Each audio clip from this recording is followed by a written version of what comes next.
دکھائی بھی جو نہ دے نظر بھی جو آ رہا ہے وہی خدا ہے۔ بسم اللہ الرحمن الرحیم، الحمدللہ والصلاۃ والسلام علی خاتم الانبیاء۔ نظام ہستی پہ گفتگو کا آغاز کرنے سے پہلے میں یہ اعلان کرتا چلوں، اگر آج کی گفتگو کے بارے میں کوئی سوال آپ براہ راست کرنا چاہیں تو آن لائن نمبر ہے 92062649206264۔ اسلام آباد سے باہر سے کال کرنے کی شکل میں سٹی کوڈ 051 کا 051 کا اضافہ کر لیں، نمبر ہوگا 92062664۔ اسلامی نظام زندگی یا نظام ہستی کے حوالے سے اگر غور کیا جائے تو معلوم یہ ہوتا ہے جس طرح سے پوری کائنات میں ایک باہمی تعلق ہے، ایک ربط ہے، ایک کوآپریشن ہے، تعاون کی شکل پائی جاتی ہے، ایسے ہی اسلام یہ چاہتا ہے کہ ہمارے معاشرے میں بھی وہ تعاون ہو جس کی بنیاد اخوت ہے۔ اخوت کا مطلب قرآن کریم میں وہ بھائی چارہ ہے جو محض نسل کی بنیاد پہ نہ ہو، رنگ کی بنیاد پہ نہ ہو، بلکہ اس کی بنیاد صرف اور صرف اللہ سبحانہ و تعالیٰ کے وجود کا اقرار و احساس اور اس کی بندگی کا ہر وقت ذہن میں رکھنا۔ گویا اسلام اور ایمان کے بعد جو چیز معاشرے میں پیدا ہونی چاہیے وہ اخوت اور بھائی چارہ ہے۔ سورہ الحجرات میں اس حوالے سے یہ ہدایت دی گئی، فرمایا گیا انما المؤمنون اخوہ فاصلوا بین اخویکم واتقوا اللہ لعلکم ترحمون۔ مومن تو آپس میں بھائی بھائی ہیں، تو اپنے دو بھائیوں میں صلح کرا دیا کرو، اللہ سے ڈرتے رہو تاکہ تم پر رحمت کی جائے۔ یہاں اس آیت مبارکہ میں ہمیں 4 اصول سمجھائے گئے۔ پہلا یہ کہ اہل ایمان، اللہ تعالیٰ پر ایمان کا مطلب یہ ہے کہ اسی سے امداد، اسی پر بھروسہ، اسی کے بارے میں یہ تصور کہ اگر کوئی مشکل آئے گی وہ ہمارا ساتھ دے گا، کوئی اور ساتھ نہیں دے سکتا، کوئی دوست نہیں ہو سکتا، الائی نہیں ہو سکتا، فرینڈ نہیں ہو سکتا۔ اگلی چیز یہ کہ اس ایمان کا تقاضا یہ ہے کہ جو اہل ایمان ہیں ان کے اندر وہ اعتماد اور باہمی تعاون پیدا ہو جسے اخوت کہا گیا، یعنی بھائی چارہ کہا گیا ہے۔ اور جب یہ بھائی چارہ ہوگا اور آپ ایک ساتھ رہیں گے، چاہے آپ ہمسایہ ملک ہوں یا ایک گھر کے افراد ہوں، تو اس بات کا پورا امکان ہے کہ بعض اوقات اختلاف پیدا ہوگا۔ یہ اختلاف حدیث میں کہا گیا ہے بعض اوقات رحمت بھی ہوتا ہے، کیونکہ اس کے ذریعے بہت سے ایسے پہلو سامنے آتے ہیں جو صرف ایک ذہن نہیں سوچ سکتا۔ اگر ایک شخص یہ سوچ لے کہ جو کچھ کے دماغ میں آ گیا ہے وہ درست، باقی سارے افراد غلط، یہ اسلام کے اصول کے منافی ہے۔ اس لیے وہ چاہتا ہے کہ اختلاف کو ویلکم کیا جائے، استقبال کیا جائے، لیکن اختلاف کو تفرقہ نہ بننے دیا جائے، اختلاف کو تنازع نہ بننے دیا جائے۔ چنانچہ پہلی بات سمجھانے کے بعد کہ اہل ایمان وہ بیس فراہم کرتے ہیں، بنیاد فراہم کرتے ہیں جو اخوت کی شکل میں معاشرے کے اندر ایک بیج بن کر کے ہو جاتا ہے، اور اس بیج سے درخت نکلتا ہے، اس کے اندر طرح طرح کے پھل ہیں، طرح طرح کے رنگین پتے ہیں۔ ان اختلافات کے باوجود وہ ایک درخت ہے، اس میں کوئی تبدیلی نہیں پائی جاتی۔ اگلی بات یہ کہی گئی ہے کہ یہ صلح کرانا جو ہے، یہ جو دو بھائیوں کا، دو ملکوں کا، دو افراد کا اختلاف کی شکل میں ایک دوسرے کے مخالف کھڑے ہو جانے کو دور کرنا ہے، ان میں دوبارہ محبت پیدا کرنا ہے، یہ ایک فریضہ ہے۔ یہ ایسا نہیں ہے کہ جب آپ کا دل چاہے، جب آپ کو شوق آ جائے، کوئی آپ سے کہہ دے جب آپ جا کے ایسا کر لیں، بلکہ یہ اندر سے خواہش ہونی چاہیے کہ جس معاشرے میں ہم رہنا چاہتے ہیں اس میں یہ کیسے ہو سکتا ہے کہ دو بھائی بدگمانی کا شکار ہوں، ہنگامے کا شکار ہوں، اس لیے ان میں صلح کرا دینا بے انتہا ضروری ہے۔ اور اس کے بعد یہ بات کہی گئی لعلکم تتقون، تاکہ افراد کے اندر وہ تقوی پیدا ہو سکے جس کے نتیجے میں اللہ سبحانہ تعالیٰ رحم فرماتے ہیں۔ یعنی تقوی، ایمان، صلح اور اخوت، یہ وہ 4 بنیادیں ہیں جو نظام زندگی کو، نظام ہستی کو اس دنیا میں اور پوری کائنات میں چلا رہے ہیں۔ پوری کائنات بھی اللہ تعالیٰ پر ایمان لے آئی ہے، جو کچھ اللہ تعالیٰ نے اس کے لیے طے کر دیا ہے اس کی پیروی کر رہی ہے. کبھی ایسا نہیں ہوا کہ میں سردی آ جائے, کبھی ایسا نہیں ہوا کہ جس موسم بارش ہونی ہے اس میں اچانک آگ نکلنی شروع ہو جائے. گویا کہ جس طرح موسموں میں, کائنات میں, ہر چیز میں اللہ کی بندگی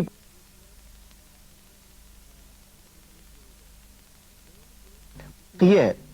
کہ کائنات میں کوئی ٹکراؤ و تضاد نہیں ہے, جبکہ انسانی معاشرے میں آزادی رائے کی بنا پر اس بات کا پورا امکان رہتا ہے آپس میں اختلاف ہو, اس کو دور کرنا مسلمانوں پر فرض کر دیا گیا. پھر یہ بات فرمائی گئی سورہ المومنون میں کہ یہ جو امت ہے یہ امت ایک وحدت ہے. ان ھذہ امتکم امۃ واحدہ, یہ جو امت ہے یہ واحد امت ہے اور اس کا رب بھی ایک ہے. گویا توحید کا تقاضا یہ ہے کہ امتن واحدہ اور رب جو وحدہ لا شریک ہے, ان دونوں کو سمجھتے ہوئے یہ بات ذہن نشین کر لی جائے, اگر ہمارا رب ایک ہے امت بھی ایک ہونی چاہیے. یہ نہیں ہو سکتا کہ رب تو سب کا ایک ہو اور لوگوں کے طریقے مختلف ہوں. اگر ہم ایک ہستی کو اپنا رب مانتے ہوئے اس کے سامنے جھکتے ہیں تو پھر ہم سب کی سمت قبلہ ایک ہوگا, ڈائریکشن ایک ہوگی, احساسات ایک ہوں گے, خیالات ایک ہوں گے, اعمال ایک ہوں گے, اور جبھی ہم امتن واحدہ بن سکتے ہیں. چنانچہ اور مقامات یہ بات کہی گئی اور اس طرح سے کہا گیا کہ وَإِنَّ هَذِهِ أُمَّتُكُمْ أُمَّةً وَاحِدَةً وَأَنَا رَبُّكُمْ فَاتَّقُونَ. پہلے کہا گیا تھا فَاعْبُدُونَ, اب کہا گیا فَاتَّقُونَ, یعنی عبادت اور اللہ تعالیٰ کے وجود کا احساس اور تقوی اور عمل, ان سب کے حوالے سے جو چیز بنیاد ہے وہ ہمارا یہ یقین کہ ہم نہ افغان ہیں, نہ پاکستانی ہیں, نہ ایرانی ہیں, نہ ترکی ہیں, نہ عرب ہیں, بلکہ ہم صرف اور صرف ایک امت ہیں. اس امت کے مسائل ہمارے مسائل ہیں, اس امت کی تکلیف ہماری تکلیف ہے. چنانچہ قرآن پاک نے امت مسلمہ کو بنیان مرصوص قرار دیا کہ یہ ایک سیسا پلائی ہوئی دیوار ہے. حدیث شریف میں یہ بات فرمائی گئی کہ اگر اہل ایمان کسی ایک مقام پر پریشانی کا شکار ہوں, ان کے ہاں فاقہ کشی ہو, ان پہ لشکر کشی ہو, ان پر کوئی مصیبت پیش آئے, تو جس طرح سے ایک جسم کسی بھی عضو کی تکلیف کو محسوس کرتا ہے, ایسے ہی امت مسلمہ اس تکلیف کو محسوس کرتی ہے. اور جب امت مسلمہ اس کو محسوس کر کے اجتماعی طور پہ رسپونڈ کرتی ہے, رد عمل کا اظہار کرتی ہے, تو لازمی طور پہ یہ اجتماعیت ایک دباؤ کی شکل میں ظلم کو دور کرنے کا ذریعہ بن جاتی ہے. گویا جہاں کہیں امت مسلمہ کو مسائل درپیش ہیں, جیسے کہ کشمیر کا مسئلہ ہے, جو امت مسلمہ کا مسئلہ ہے, یہ محض پاکستان کا مقبوضہ کشمیر کے مظلوم مسلمانوں کا چند افراد کا مسئلہ نہیں ہے, بلکہ یہ امت مسلمہ کے جسم کا ایک مسئلہ ہے. جب اس تکلیف کو جسم محسوس کرے گا اور پورا عالم اسلام امت مسلمہ اس کے حوالے سے اپنی آواز بلند کرے, تو پھر اس مسئلے کا حل بھی نکل سکتا ہے. ایسے ہی دیگر مسائل, کسی ملک کے حوالے سے بدامنی پائی جائے, اس پہ ظلم کیا جائے, تو یہ فرض ہے کہ پوری امت مسلمہ اس حوالے سے رد عمل کا اظہار کرے, اتحاد کا اظہار کرے, یکجہتی کا اظہار کرے, اور مظلومہ کے ساتھ مل کر کے ظالم کے خلاف اپنی آواز کو بلند کرے. اس بات کو بھی سمجھا دیا گیا قرآن کریم میں کہ جو اختلافات ہوتے ہیں وہ سیاسی ہوں, معاشی ہوں, کسی بھی نوعیت کے ہوں, ان کو ان کے مقام پہ رکھا جائے اور ان کی بنا پر اپنے آپ کو بالکل کٹے ہوئے گروہ نہ بنا دیا جائے. یہ جو کٹا ہوا گروہ بننا ہے, اس کو قرآن پاک نے تفرقہ بندی سے تعبیر کیا ہے. چنانچہ سورہ الانعام میں یہ بات کہی گئی, کہہ دو کہ وہ سورہ قدرت رکھتا ہے کہ تم پر اوپر کی طرف سے یا تمہارے پاؤں کے نیچے سے عذاب بھیجے, یا تمہیں فرقہ فرقہ کر دے. یعنی فرقہ فرقہ کر دینا جو ہے یہ عذاب کی ایک شکل ہے, اور یہ عذاب وہ ہے جو افراد خود انوائٹ کرتے ہیں, دعوت دیتے ہیں. اگر ہم اپنی عقل کا استعمال کریں, یہ سمجھیں کہ بار بار ہمیں امت واحدہ کہا گیا ہے, ہمیں جسد واحد کہا گیا ہے, یہ کہا گیا ہے کہ تم اہل ایمان ایسے ہو جیسے کہ ایک سے پھیلائی ہوئی دیوار ہے. اگر ہم ان چیزوں کو ذہن میں رکھیں تو وہ گروہ بندی وہ تفرقہ بازی، وہ مسلکی اختلاف جس کو ہم نے اپنی پہچان بنا لیا ہے، وہ باقی نہیں رہ سکتا۔ ہماری اصل پہچان ہمارا وہ اتحاد ہے، وہ یکجہتی ہے، وہ محبت ہے، وہ قوت ہے جو قرآن کریم نے بار بار واضح کر دی ہے۔ اس حوالے سے یہ چیز بھی قابل غور ہے کہ قرآن پاک نے بہت سے مقامات پر ہمیں یہ بات سمجھائی ہے کہ جو چیز ہمیں جوڑنے والی ہے، جس کی بنا پر ہمارا ایک تشخص اور آئیڈینٹی ہے، وہ محض ہمارا کسی خطے میں ہونا نہیں ہے، کوئی زبان بولنا نہیں ہے، کوئی خاص رنگ نہیں ہے، کوئی قد و قامت نہیں ہے، کوئی معاشی مقام نہیں ہے، جبکہ دنیا کی اقوام اپنے آپ کو انہی اسباب کی بنا پہ ممتاز سمجھتی ہیں۔ جو افراد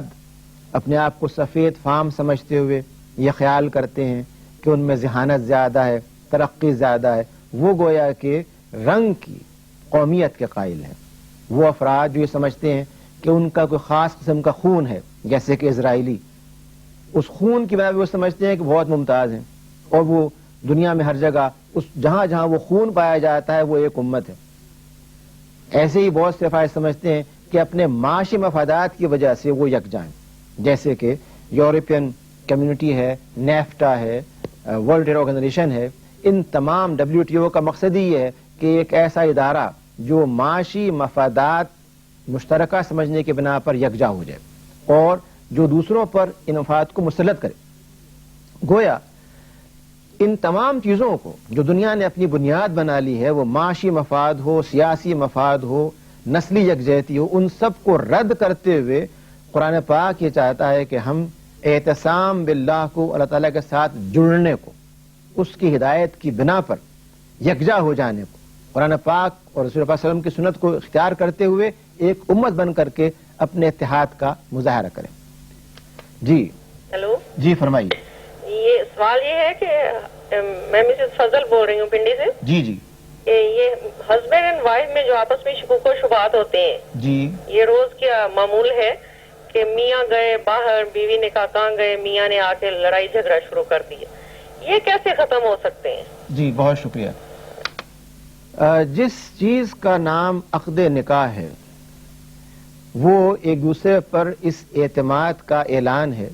کہ ایک شوہر پبلکلی عوام کے سامنے یہ اعلان کرتا ہے کہ میں اس خاتون کو اپنی منکوحہ، اپنی اہلیہ تسلیم کرتے ہوئے ذمہ داریاں قبول کرتا ہوں۔ جب یہ بات کہہ دی جاتی ہے تو اس سے مراد یہ نہیں ہوتی ہے کہ محض کھانے پینے کی ذمہ داری ہو گئی، مکان کی ذمہ داری ہو گئی، بلکہ قرآن پاک یہ کہتا ہے کہ یہ رشتہ وہ ہے جو باہمی محبت و مودت کا ہے۔ چنانچہ سورہ روم میں یہ بات فرمائی گئی کہ یہ رشتہ محبت و مودت کا ہے۔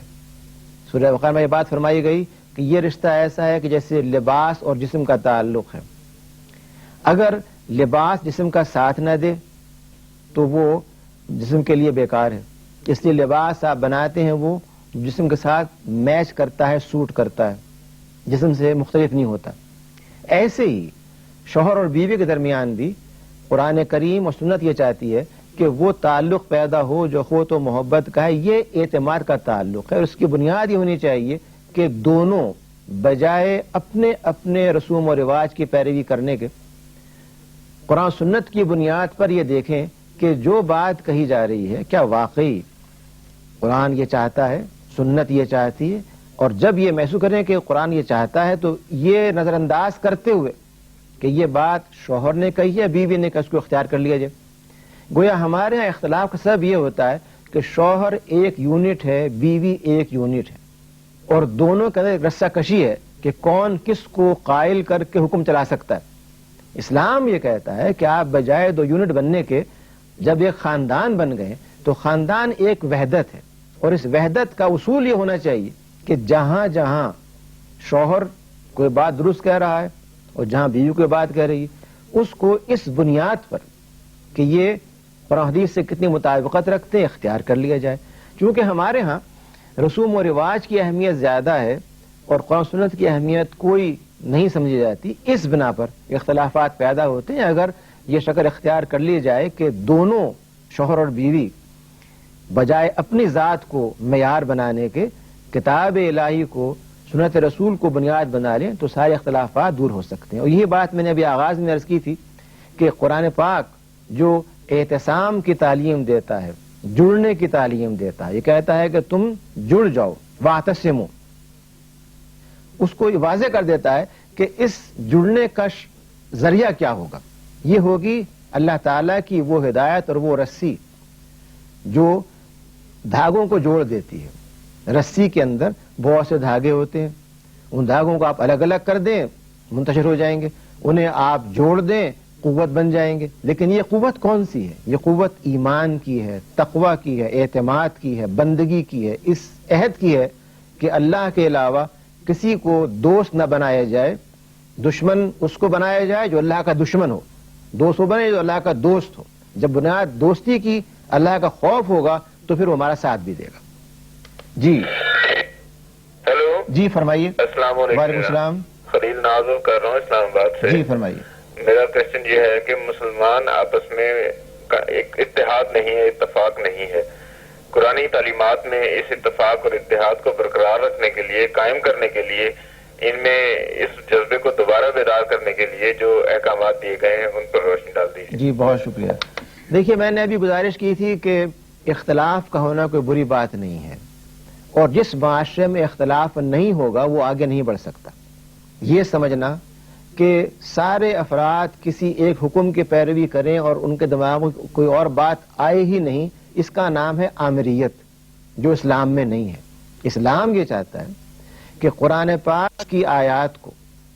بنیادی معلومات ہونے کے بعد کہ اس کا مطلب کیا ہے، مفہوم کیا ہے، اس کا پس منظر کیا ہے، اگر ایک عالم دین اس کی ایک تعبیر کرتا ہے جو قرآن اور سنت کے دائرے کے اندر ہے، اور ایک اور کوئی اور تعبیر کرتا ہے، تو وہ دونوں کو ممکنہ تعبیرات مانتا ہے، اور یہ نہیں کہتا کہ صرف ایک تعبیر درست ہوگی۔ آپ کو علم ہے معاف کیجئے کہ ہمارے اس خطے میں کم از کم 150 سے اوپر تفاسیر ایسی پائی جاتی ہیں جو اردو، فارسی، جو یہاں کی زبانیں رہی ہیں علمی صدیوں سے، ان میں لکھی گئیں، اور جن کے اندر بنیادی طور پر تعبیر کا اختلاف پایا جاتا ہے۔ یعنی ایک کی تعبیر جو ہے وہ مکمل فقہ کے اصول کی روشنی میں ہے، ایک کی لغت کے اصول کی روشنی میں ہے، ایک کا تعلق عقیدے کے ساتھ ہے، ایک کا تعلق معاملات کے ساتھ ہے، ایک کا تعلق ان گفتگوؤں کے ساتھ ہے جو بعد میں پیش آنے والے مسائل ہیں۔ یعنی ہر پہلو سے تفاسیر لکھی گئیں، اور کسی نے یہ نہیں کہا کہ صرف ایک تفسیر سب سے اچھی۔ ایسے ہی فقہی مسالک، گویا اختلاف بجائے خود مطلوب ہے، یہ مردود نہیں ہے، اس کو رد نہیں کیا گیا، لیکن جو بات سمجھائی گئی ہے وہ یہ کہ اس اختلاف کے ہوتے ہوئے آپ ایک دوسرے کے ساتھ وہ اخوت اور محبت قائم کریں جس میں کہ دوسرے کا احترام، اکرام شامل ہو۔ چنانچہ ہم دیکھتے ہیں کہ صحابہ کرام نے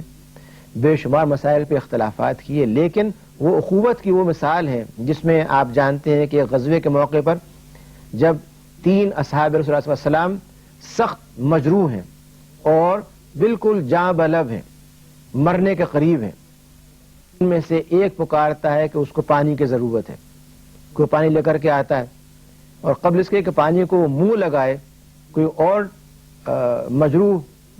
مسلمان آواز دیتا ہے پانی کے لیے، وہ کہتا ہے نہیں مجھے نہیں، میرے بھائی کو پہلے پانی دے دو۔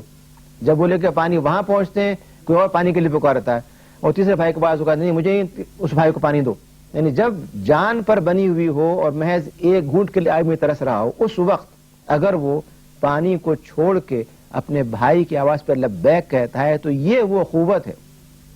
جو مثالی اخوت ہے، اور اس کا پیدا ہونا مشکل کام نہیں ہے۔ یہ اسی وقت پیدا ہوگی جب ہم